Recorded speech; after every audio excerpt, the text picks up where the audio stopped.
and welcome to the podcast. Welcome to the podcast. This is the Godward Show. This is the Suetonius episode. The book, The 12 Caesars, today. But before I start, I was thinking earlier about, an idea occurred to me that I thought I would just mention at the top of this. I don't know really where to go with it. I don't think I can do an episode on it or something. Like, someone needs to write a dissertation on this. And my buddy Otto Pohl mentioned on Twitter that this is already a subfield within the subfield of history, which is called historiography. But I guess the idea is, I'm watching this show Victoria on, I think it was originally Masterpiece Theater thing, and it's pretty good. And part of why I like it is that if you go back to, if you try to really get into the world of England in 1850. One of the things that you realize is that they had almost an entirely different understanding of history than we do. You know, they did not have the major touchstones that all of us do. The World War II history, slavery was not an important part of history in the way that it is for us. And so there were all these examples of things that are, inflated in our minds that are not, or that were not in the minds of our ancestors and stuff. So it seems to me like there ought to be some kind of field where you go, what did people in, 1800 or 1900 think about? I mean, what were their reference points, their touchstones? And one of the things that you realize is that for almost 2,000 years, people in the West thought of the ancient Roman and ancient Greek stuff as it was given to you in childhood. Everyone knew these kinds of things. We don't anymore, and as a result, I think we're worse off. We don't understand ourselves as well because we don't have these really good stories. Anyway, so wouldn't it be interesting to know what your average sort of, person of mild nobility, sort of moderate, low, just a noble but barely, or some kind of early nouveau riche person in the early 1800s, what they thought about, what they thought mattered. You know how in our minds, everyone will be, people will go evil and they'll think Hitler, but this was before Hitler, so there must have been something that their minds latched onto in the same way, whether it was the devil, or Napoleon or whatever. Okay, so anyway, let's get into the Suetonius stuff. As I remember it, the most difficult aspect of getting into the classics was beginning to try to deal with all the strange names of minor figures that seemingly cluttered the narrative. I remember reading Tacitus for the first time, just in my mid-20s, and feeling frustrated because I couldn't tell which names were important to the narrative and which were sort of trivial. And it's not easy. I mean, there's so many Gaiuses and Caesars and Augustuses and Caesar Augustuses and Drusillas and Germanica and Nero. And actually, it kind of reminded me of the same problem I had in my 20s when I started reading Russian literature. Especially because you'd get Dmitri, who's also known as Mitya, who's also known as, something else. And it's what? I can't keep all this in my mind. And I think those things are a real obstacle. It's part of the reason that people don't just pick these up, and they're not page turners for that reason, because you have to make choices about what to pay attention to. But I think the reason that this happens is that when these books were initially written, almost everybody who would have read Suetonius in his lifetime and within 100 years would have known all of these names in the same way that you, my listeners, have at least heard of, Richard Nixon or Jackie Kennedy or Harry Truman, Gloria Steinem, Malcolm X. It's if, an author of great imagination exists out there somewhere today, it would be a great service and a greater accomplishment to try to weave together the kind of narrative that we saw in my last episode that Polybius kind of weaves, or Tacitus, strings together. It would have to involve all of these very different influential figures from different places. I mean, dozens of them or more.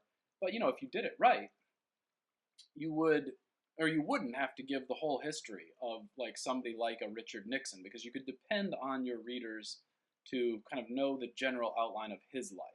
Okay, so Okay, so that's all. I mean, I get it, guys, that reading this stuff is sometimes boring and overwhelming, and we don't want to feel dumb, so we call it boring. So it's not without some consideration that I'm going to recommend. I'm going on record here to recommend that this is the book you start with if you start reading the ancient classics, for two reasons. First, he is not as interested in stringing together a super complicated single explanatory narrative out of all the stuff that he reports. Instead, his chapters and even his paragraphs are sort of like so many subsequent incidents. And it doesn't feel like there's a lot of pressure to keep it all together in your head while you await the big revelation in book 4 or 5, as is the case with Polybius, or sort of with Thucydides even. And this means it doesn't matter as much in Suetonius if you are able to manage all the names.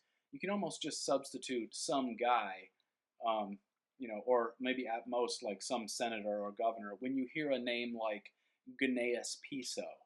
Because the point in Suetonius is more like to hear about all the happenings of the early Roman Empire. I mean, look, not to be condescending in the direction of Suetonius, this guy's a good writer, and there's definitely like positive historical value in reading him, and he's respected and used as a reliable source. But we do not have copies of ancient Roman gossip columns or their version of a National Enquirer, and so we have Suetonius. And that's sort of the second reason that I recommend him. This is the most fun stuff I've read from among the classical histories, mainly because it is the most scandalous. Gaius Suetonius Tranquillus, his full name, was born around 69 AD. So about the time, the Gospels were being written. To the equivalent of an upper middle class family. I mean, I think he was one of those equestrian people. His place of birth is disputed, but it may have been North Africa, somewhere around Algeria. He made friends with Pliny the Younger, a senator, and by way of Pliny, became a favorite of Trajan and even like a personal secretary or something to Hadrian, until he got caught having an affair with one of Hadrian's ladies-in-waiting or whatever. Anyway, his main surviving work, this one, The 12 Caesars, and it takes us from the time of Julius Caesar through to the degenerate reign of Nero. And even after that, actually, all the way up through Galba, Otho, Vespasian, and whoever else, Vitellius or something. Anyway, before we get to the part where I take you through some of the scandalous stuff, which I promised to do, and it's awesome, I also want to mention the very admirable style of Suetonius, in particular the way he does not obtrude by interjecting his own editorial judgment as he relates the various incidents. Compare this to the increasingly embarrassing, what are those called? The lead at the bottom of the screen on CNN or whatever, where the handle, the headline is always something like, here's one I saw yesterday: House managers present chilling surveillance video of insurrection. And it's like, I mean, this is why we all hate CNN, right? They aren't content to just tell us what happened. They insist on jamming down our throats what we must think about what happened. Not so with this writer, with Suetonius. In fact, he's at his most non-judgmental in some of the most absurd paragraphs. Here's a fun example to start with, and notice also how, in addition to the non-judgment, like how easy it is to pick up what's going on in Suetonius compared to, say, Polybius. So, quote, as quaestor, Julius Caesar was appointed to further Spain, where the Praetorian governor sent him off on an Assisi circuit. At Gades, he saw a statue of Alexander the Great in the Temple of Hercules, and was heard to sigh impatiently, vexed, it seems, that at an age when Alexander had already conquered the whole world, he himself had done nothing in the least epoch-making. Moreover, when on the following night, much to his dismay, he had a dream of raping his own mother, the soothsayers greatly encouraged him by their interpretation of it, namely that he was destined to conquer the earth, our universal mother. End paragraph. And that's like pretty much, like that's a scene in Suetonius. You don't have to like read the paragraph above it or below it. I just love that about it. It's easy to read for that reason.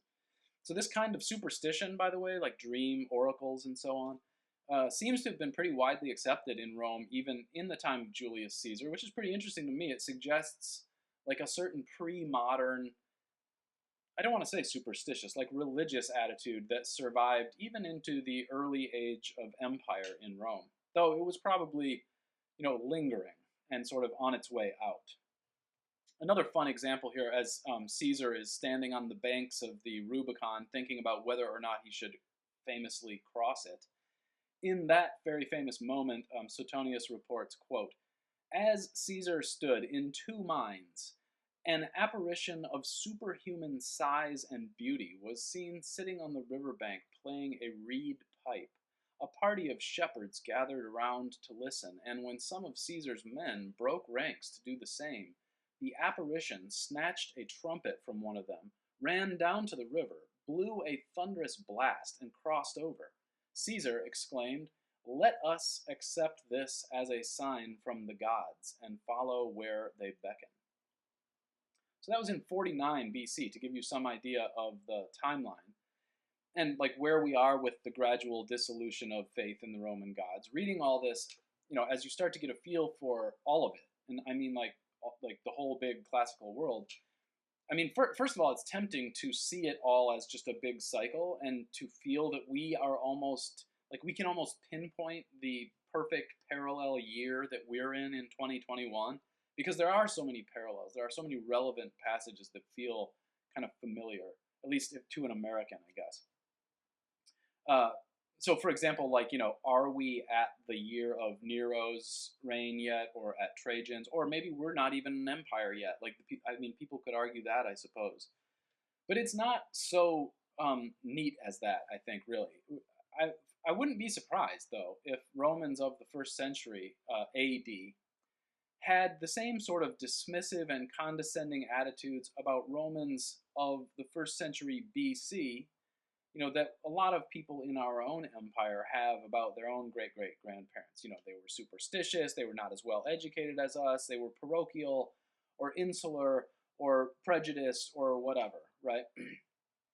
Nevertheless, a certain lingering conservatism remains in Suetonius, in spite of his efforts to remain non-judgmental about all of the like dalliances that he reports. Quick example, for at one point in summarizing Julius Caesar's life, he mentions in passing, quote, "The only charge ever brought against him regarding his sexual tastes was that he had been King Nicomedes' bedmate, always a dark stain on his reputation, and frequently quoted by his enemies," end quote. But as we know on the Godward show, this doesn't mean Caesar was gay. It just meant that, like Ishmael and Queequeg, he enjoyed a good cuddle with his best friends. LOL, I don't know. A page later it says, quote, "His affairs with women are commonly described as numerous and extravagant." So judge for yourself, I guess. One last note on Caesar. Suetonius also notes that, quote, "He showed scorn of ancestral tradition by admitting to the Senate men of foreign birth, including semi-civilized Gauls, who had been granted Roman citizenship." So shame on him. Oh, that actually reminds me one more bit about Caesar from the narrative of his death and funeral. Suetonius reports, quote, "Many women in the audience similarly sacrificed their jewelry together with their children's golden amulets and embroidered tunics. Public grief was enhanced by crowds of foreigners lamenting in their fashion, especially Jews, who came flocking to the forum for several nights in succession." So that's all on him. I don't know what to make of it. The stuff on Augustus is even better. He gives a sense of Augustus's character, for example. Listen to this. This is amazing, kind of. I saw people arguing yesterday, actually, on Twitter about whether or not Augustus was like a tyrant or a fascist, and it's I mean, he was beloved generally, but he also did some stuff like this. Quote, there was also the case of Quintus Gallius the praetor, who, while paying Augustus his respects, clutched a set of writing tablets underneath his robe. Augustus suspected that he had a sword, but dared not have him searched on the spot for fear of being mistaken. So a little later, he ordered some centurions and soldiers to drag him away from the tribunal.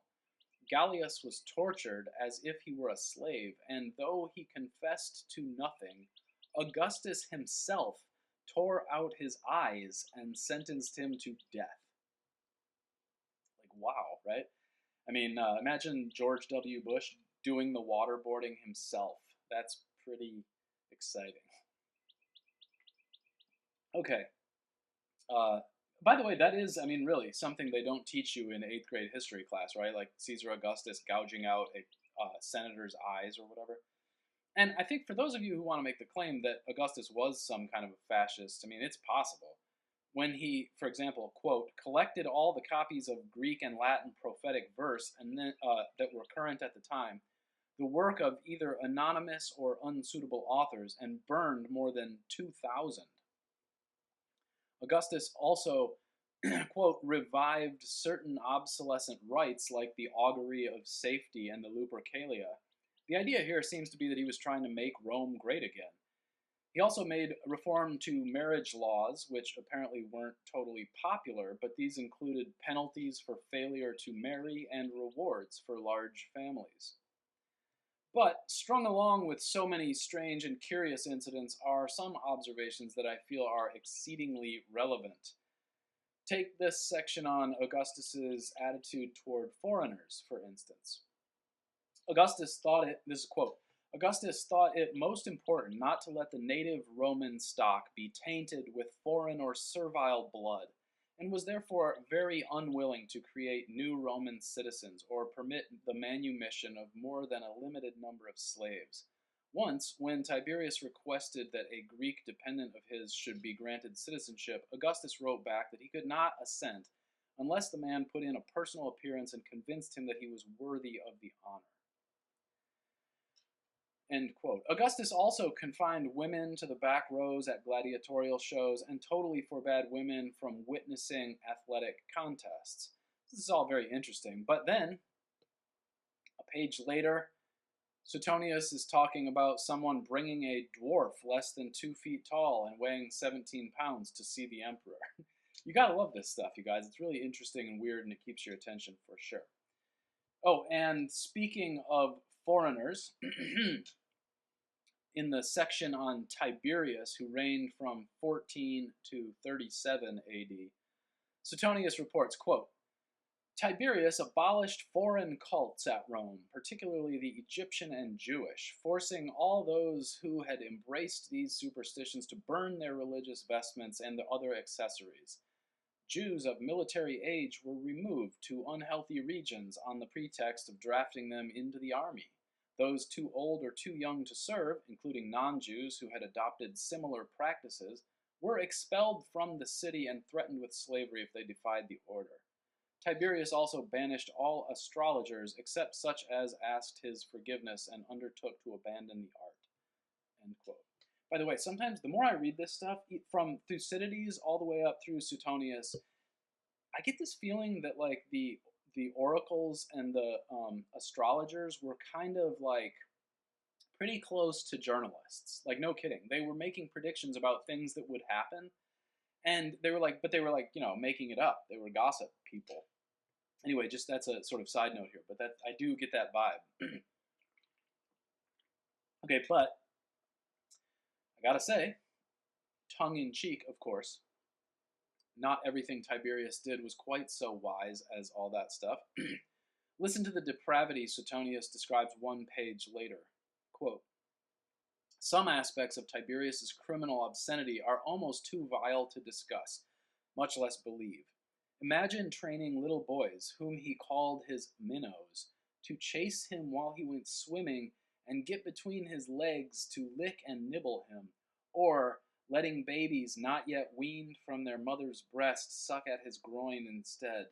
Such a filthy old man he had become. end quote, and like disavow. I mean, it's actually a relief, finally, when Suetonius does append a little moral judgment in cases like this one. I mean, yuck, right? The stuff on Caligula and Nero is equally shocking, but it gets to the point where it's so consistent that the shock sort of goes away. The Nero section is really interesting for the way it draws like a full picture of the human being, you know? His youthful love of sports and theater performances, his nervousness, and then his, quote, insolence, lust, extravagance, greed, and cruelty, which Suetonius says Nero, quote, at first revealed only gradually and secretly. So by the time you get to reading about Nero seducing freeborn boys and married women and raping the Vestal Virgin Rubria and murdering his mother and aunt, you're kind of numb to the reality of it all, I suppose. I mean, there are no conspiracies, you guys know, right? Certainly none of our own noble politicians would do anything like this stuff. So, reading Suetonius, it makes you wonder how there could ever have been such depraved leaders. Apparently, in spite of all this, Nero never quite lost track of his conscience. Suetonius makes much of the way that Nero felt haunted by the Furies and knew well the popular opinion of him and saw it scrawled on the walls. For example, Suetonius quotes one relevant, what do you call that, on the trains, the spray paint, you know, whatever, that said, quote, and this is relevant because of our recent episode on Aeschylus, quote, Orestes and Nero are brothers. Why? Because all of them murdered their mothers. Easy to remember, I guess. By the way, Suetonius says Nero had blondish hair and blue-gray eyes like mine, which makes contemporary classicists sad.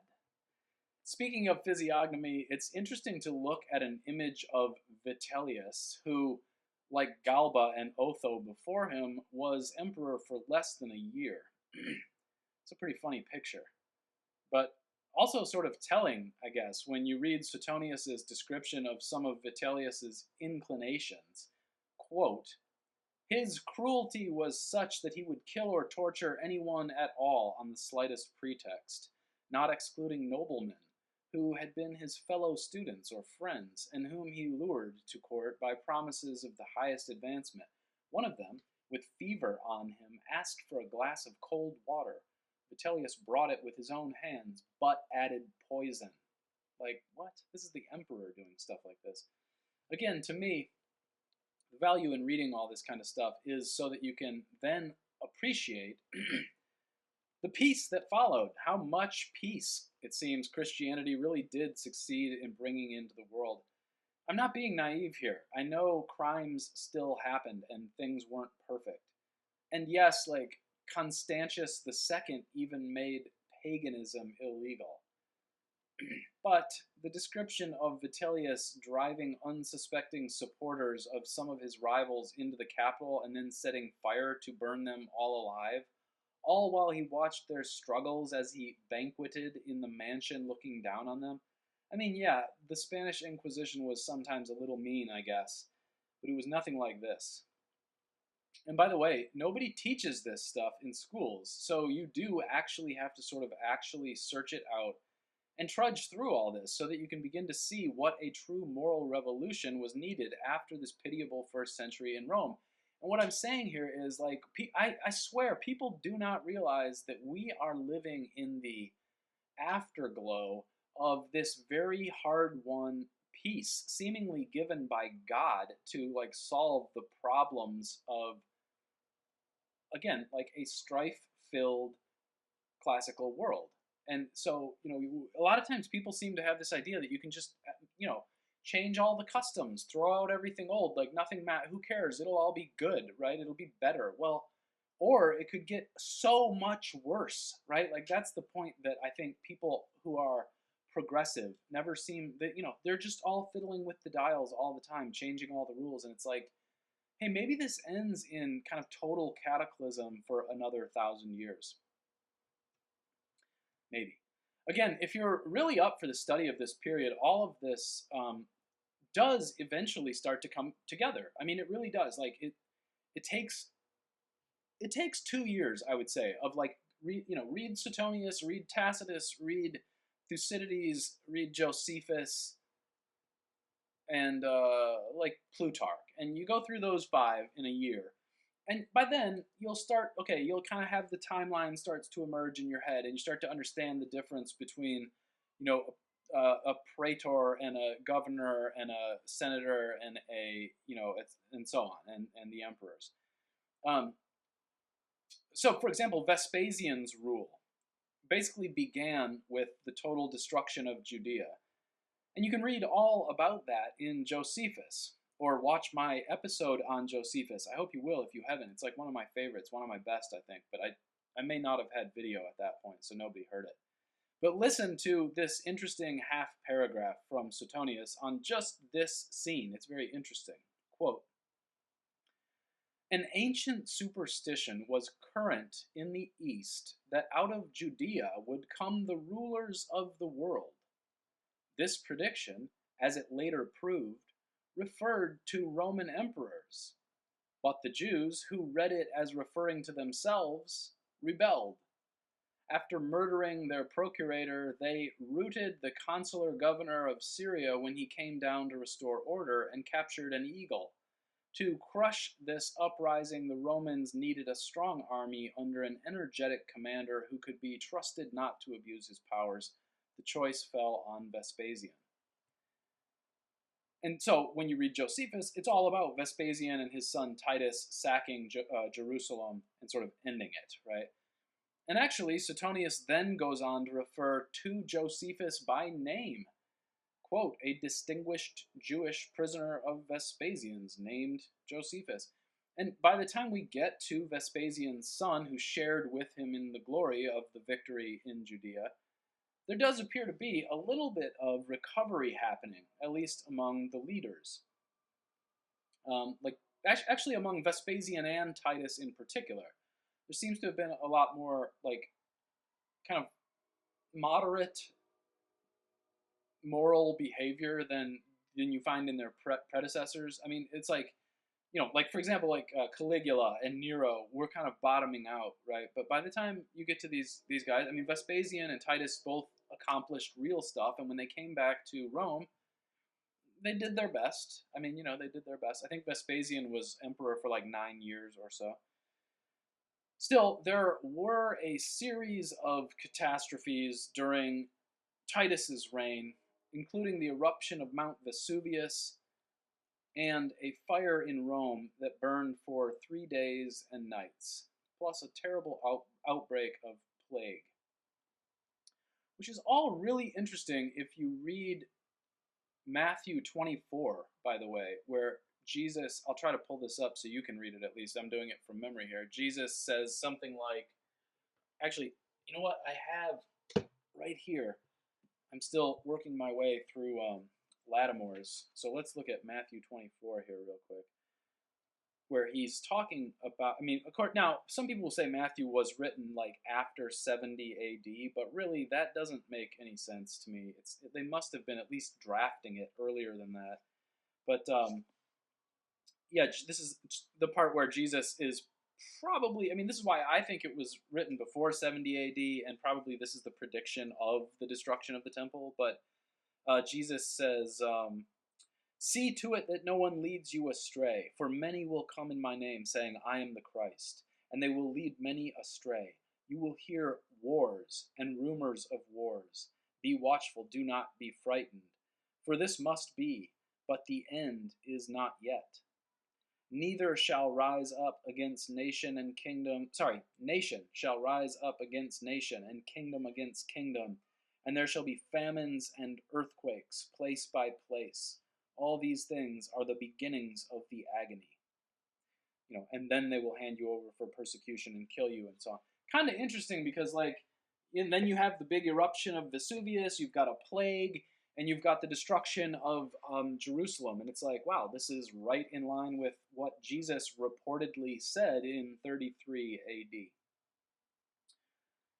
In fact, Suetonius says that Titus made everyone wear double surgical masks on their face for the first 100 days of his reign, and he ended the ancient Roman custom of shaking hands, replacing it with something called elbow bumping, which all of the petty bourgeoisie of minor social status enthusiastically embraced to signal their own virtue to their fellow subjects. Hey guys, thanks for listening to this. If you're still listening, you're probably already a subscriber on my Patreon page, and I want to really thank you for that. It's commendable of you to keep me supported. If you think of it, share a link to this video to all the stupid Discord chats you're in with your IRL friends and with Jordan Peterson and so on. You know, make me emperor, and I promise to stay based and give you all consulships. Okay? Next time we're going to shift gears a bit and talk about Meister Eckhart, and I may mix in a little, I don't know, should I do a whole episode on Teresa of Avila, or just do like, maybe I'll just, yeah, I might. I'll save her for a day when someone seriously complains about not doing women on this show. Alright, this is the outro music, ABA. You guys know what to do. Have a good rest of your day.